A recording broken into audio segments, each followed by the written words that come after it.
Assalamualaikum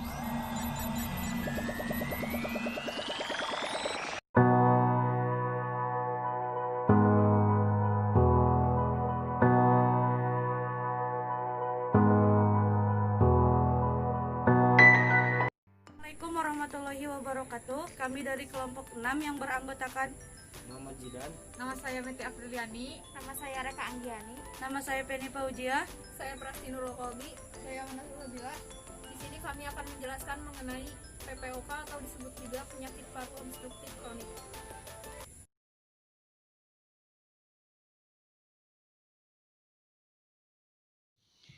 PPOK atau penyakit paru obstruktif kronik. Penyakit ini adalah penyakit umum yang dapat dicegah dan diobati.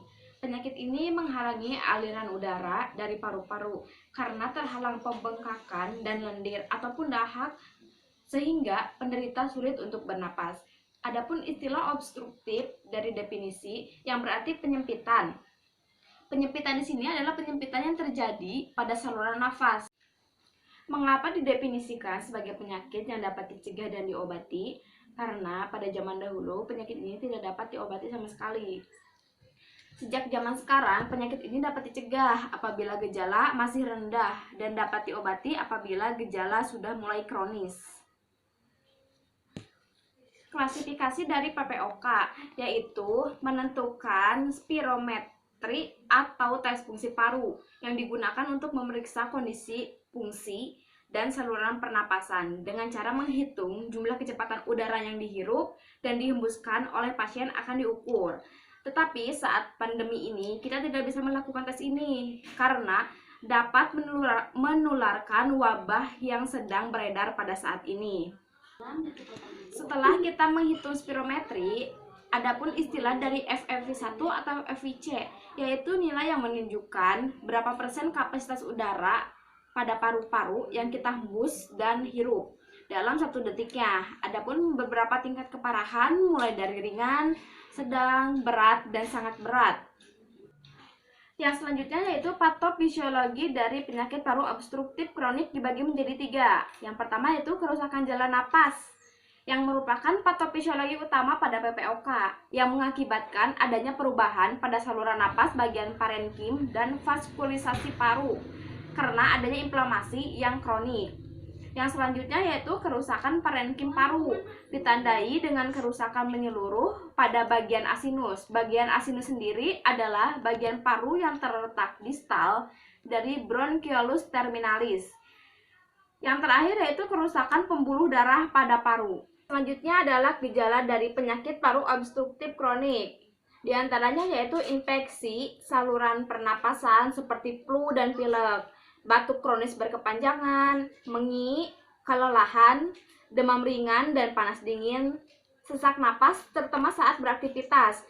Biasanya ini disebabkan oleh beberapa faktor seperti faktor lingkungan, misalnya pasien bekerja di lapangan seperti pekerja proyek atau pekerja di pabrik gas, kimia berbahaya, dan debu seperti pabrik semen. Gejala lainnya adalah batuk berdahak, berwarna bening, putih, abu kekuningan, ataupun hijau meskipun jarang lendir, ataupun batuk dengan bercak darah. Yang selanjutnya ada etiologi dari penyakit paru obstruktif kronik. Biasanya disebabkan oleh kerusakan jalan napas atau kerusakan parenkim paru yang disebabkan oleh beberapa faktor, yaitu yang pertama adalah merokok dalam jangka waktu yang panjang. Yang kedua yaitu faktor lingkungan seperti debu, polusi udara, bahan kimia yang dapat mengganggu kerja paru-paru. Yang ketiga yaitu definisi enzim alpha-1 antitripsin atau disingkat dengan AAT. Enzim ini berfungsi untuk menetralisir efek elastis neutrophil dan melindungi parenkim paru dari efek elastis. Efek selanjutnya yaitu seperti efek hiperresponsif jalan napas, penggunaan obat intravena, dan sindrom Yang selanjutnya adalah diagnosis dari PPOK.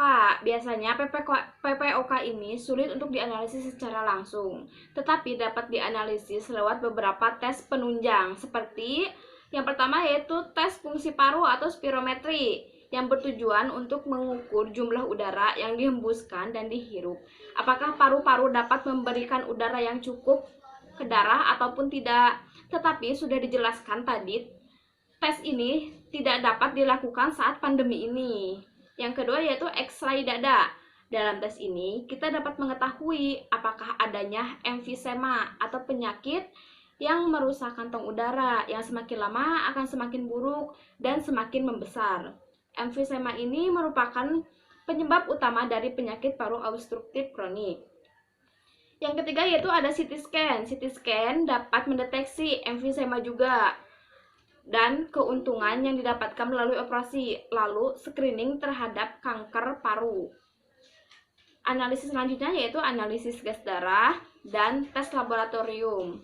Yang selanjutnya ada terapi dari penyakit paru obstruktif kronik, dibagi menjadi dua, yaitu terapi farmakologi dan terapi non farmakologi.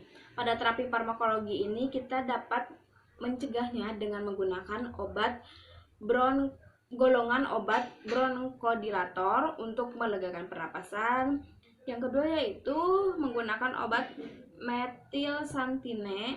Yang ketiga menggunakan obat kortikosteroid, menggunakan vaksin, dan juga bisa menggunakan antibiotik.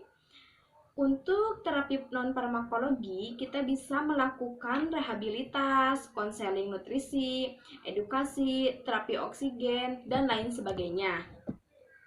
Yang selanjutnya yaitu pencegahan dari PPOK. Untuk mencegah PPOK sendiri, kita dapat melakukan cara. Yang pertama yaitu menghindari asap rokok ataupun di sekitar kita untuk tidak merokok. Yang kedua yaitu hindari polusi udara. Yang ketiga yaitu hindari infeksi saluran pernapasan yang berulang. Kita memasuki ke tahap kasus dari penyakit paru obstruktif kronik. Di sini saya sambil membaca laptop. Di sini karena kasusnya terlalu panjang, saya akan merangkumnya, yaitu kasusnya Pak Firman berumur 57 tahun mengalami keluhan sesak napas saat beraktivitas. Sesak berkurang saat dia posisi duduk. Sesak berkurang saat dia meminum obat salbutamol dan teosa. Tetapi sejak 1 hari yang lalu, sesak ini tidak berkurang sama sekali. Lalu, dia mengalami keluhan batuk sejak 2 tahun yang lalu. Batuk yang dirasakan yaitu batuk timbul hilang. Sejak 2 minggu yang lalu, dia batuk berdahak berwarna putih kehijauan tetapi tidak berdarah. Yang selanjutnya yaitu keluhannya dia demam sejak 2 minggu yang lalu, tetapi demam yang dirasakan yaitu turun naik. Selanjutnya yaitu nyeri ulu hati sejak 1 minggu yang lalu. Nyeri bertambah saat perut kosong, tapi saat sesudah diisi dia kembali menjadi normal. Selanjutnya yaitu dia merokok sejak 32 tahun yang lalu. Dia merokok sebanyak 1 sampai 3 bungkus per harinya. Pada pemeriksaan darah rutin, dia didapatkan leukositos. Tidak ada riwayat mual dan muntah.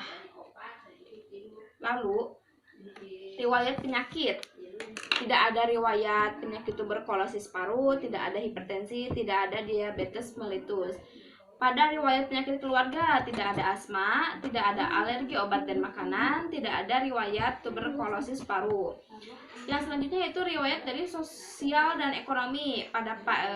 Jadi Pak Firman ini bekerja sebagai proyek di jalan. Dia merokok sejak 18 tahun dan berhenti merokok saat umur 50 tahun. Pasien merokok 1 sampai 3 hari per bungkusnya. Lalu kita melakukan pemeriksaan fisik dengan beberapa tahap, yaitu pemeriksaan umum dan status generalisata. Juga pemeriksaan penunjang seperti pemeriksaan darah dan ronsen. Pak Firman ini didiagnosa penyakit PPOK, eksaserbasi akut, dan tuberkulosis paru. Untuk beberapa golongan obat yang bisa dipakai untuk PPOK ada 4, yaitu golongan beta 2 agonis, golongan metilsantinase, golongan antikoligenerik, dan kortikosteroid.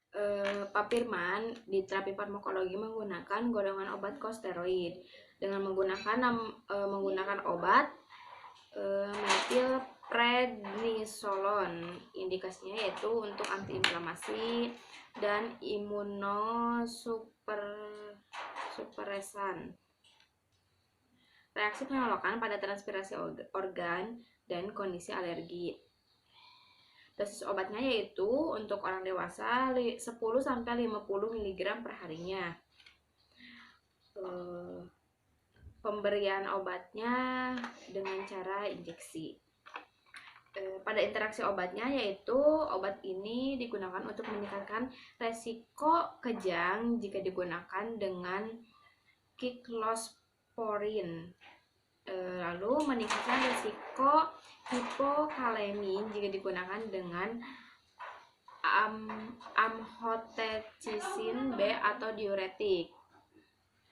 Dan selanjutnya yaitu meningkatkan risiko aritmia jika digunakan dengan digoxin, meningkatkan risiko gangguan pencernaan, meningkatkan efek samping dari obat metilprednisolon jika digunakan dengan antibiotik, menurunkan efektivitas terapi farmakologinya apabila gejalanya intermiten atau pada waktu aktivitas bisa menggunakan golongan obat beta 2 agonis. Sediaannya yaitu inhalasi kerja cepat digunakan dengan dosis bila perlu. Yang selanjutnya yaitu apabila gejalanya terus-menerus bisa menggunakan 3 golongan obat. Yang pertama yaitu antikoligenerik, yang kedua yaitu inhalasi beta 2 agonis cepat, dan terapi kombinasi. Sediaannya yaitu untuk antikoligenerik bisa menggunakan ipratopium bromida. Untuk inhalasi beta 2 agonis cepat bisa menggunakan sediaan fenoterol, salbutamol, terbutalin, dan procaterol.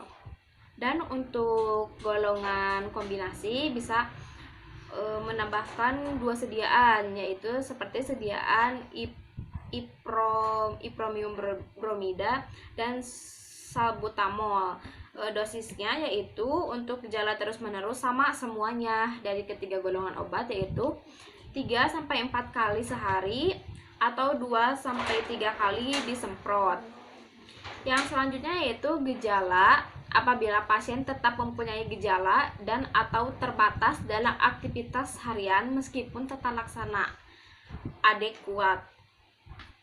Menggunakan obat golongan uji kortikosteroid dengan sediaan prednison atau metilprednisolon. Dosisnya yaitu 30-40 mg per hari selama 2 minggu. Yang terakhir yaitu gejala uji kortikosteroid memberi respon positif. Menggunakan golongan obat inhalasi kortikosteroid dengan sediaan beclometasone disemprot. Dosisnya yaitu 2-4 kali sehari atau 1-2 kali disemprot. Sediaan lainnya yaitu bisa menggunakan budesonide, dosisnya 200-400 2 kali per hari, maksimal 2.400 per hari. Untuk penata laksanaan terapi farmakologinya bisa menggunakan oksigen nalas kanul 2 liter per menit, menggunakan drip aminopilin 7,6 cc dalam D5%, 16 tetes per menitnya. Lalu menggunakan injeksi ceftriaxone 1 gram per 12 jam dengan intravena. Selanjutnya itu menggunakan injeksi metilprednisolon 125 mg per 12 jam intravena. Injeksi ranitidin 50 mg per 12 jam intravena. Selanjutnya yaitu menggunakan nebulizer dengan obat Verbifen 2,5 mili 6 kali 1 hari. Selanjutnya yaitu menggunakan oral dengan menggunakan Propesa sirup 3 kali 1 sendok makan. Selanjutnya yaitu menggunakan azitromisin 1 hari 500 mg. Selanjutnya yang terakhir kita bisa menggunakan paracetamol 3 kali 500 mg.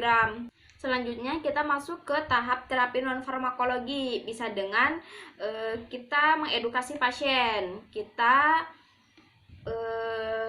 biasanya menyuruh pasien untuk berhenti merokok. Selain itu kita menjelaskan tentang obat yang harus dikonsumsi, cara penggunaannya, waktu atau dosis pemakaian yang tepat kepada pasien. Tahap selanjutnya yaitu tahap rehabilitasi, ditunjukkan untuk memperbaiki gejala sesak napas dan toleransi aktivitas fisik. Program dapat dilaksanakan di dalam ataupun di luar rumah oleh suatu tim multidisiplin yang terdiri dari dokter, ahli gizi, terapis, respirasi, dan psikolog. Yang terakhir yaitu nutrisi. Nutrisi merupakan hal yang sering terjadi pada PPOK. Untuk pengobatannya melalui sistem SOAP pada subjektifnya dari tanggal 13 sampai 16 pasien mengalami kendala sesak napas, batuk berdahak kehijauan. Untuk objektifnya yaitu pada tekanan darah di hari pertama 140/90.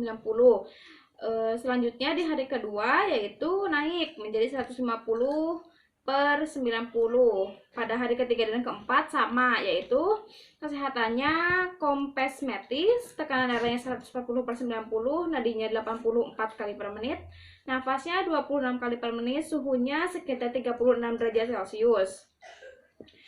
Untuk asesmennya, pada asesmen ini pasien mengalami penyakit paru obstruktif kronik, eksaserbasi akut ditambah dispepsia.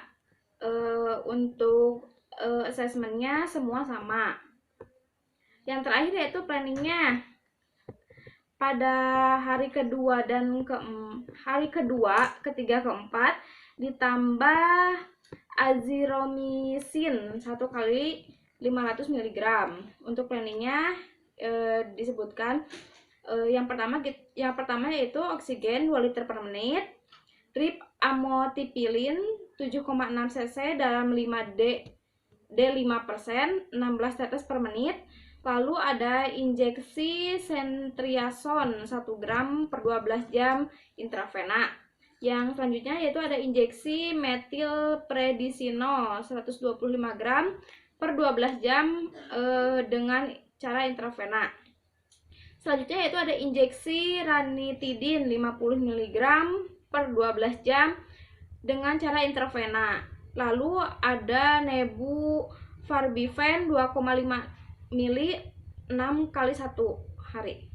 Selanjutnya yaitu yang menggunakan cara oral ada Propepsa sirup 3 kali 1 sendok makan. Pada hari ke-1, kedua, ketiga, keempat semuanya sama, kecuali pada hari pertama tidak ditambahkan azitromisin sebanyak 1 kali 500 mg. Pada tanggal 17 atau hari kelima, ke-6, ke-7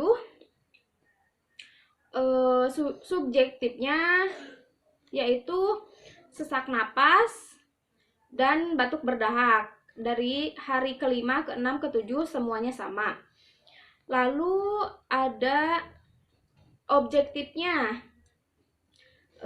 semuanya hampir sama ya, suhunya rata-rata 36 derajat Celcius. Yang selanjutnya asesmennya yaitu penyakit paru obstruktif kronik, eksaserbasi akut ditambah dispepsia. Yang terakhir yaitu planningnya pada hari kelima, ke-6 sama seperti hari hari keempat, tetapi pada hari terakhir pasien dipulangkan, lalu diberi obat aminopilin 3 kali 100 mg. Yang selanjutnya yaitu diberi obat metilprednisonol 2 kali 4 mg. Selanjutnya yaitu ranitidin 2 kali 300 mg. Selanjutnya ada azitromisin 1 kali 500 mg. Dan yang terakhir yaitu Combifen 3 kali 1. Yang terakhir yaitu komunikasi dan edukasi pada pasien. Pasien lebih dulu mengetahui tentang penyakitnya dan faktor-faktornya yang harus dihindari untuk mencegah penyakit, serta mengalami gejala eksaserbasi akut dan harus mengetahui cara menanganinya. Ventilasi udara di rumah, pasien harus dimaksimalkan penggunaannya agar udara bersih dapat masuk secara efektif.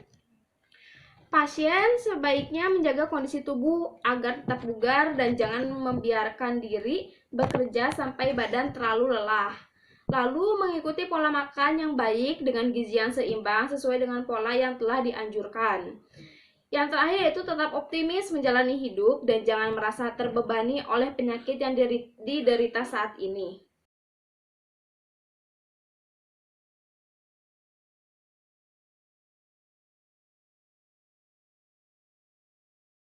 Sekian yang kami sampaikan, semoga bermanfaat dan mohon maaf apabila banyak kesalahan. Wassalamualaikum warahmatullahi wabarakatuh.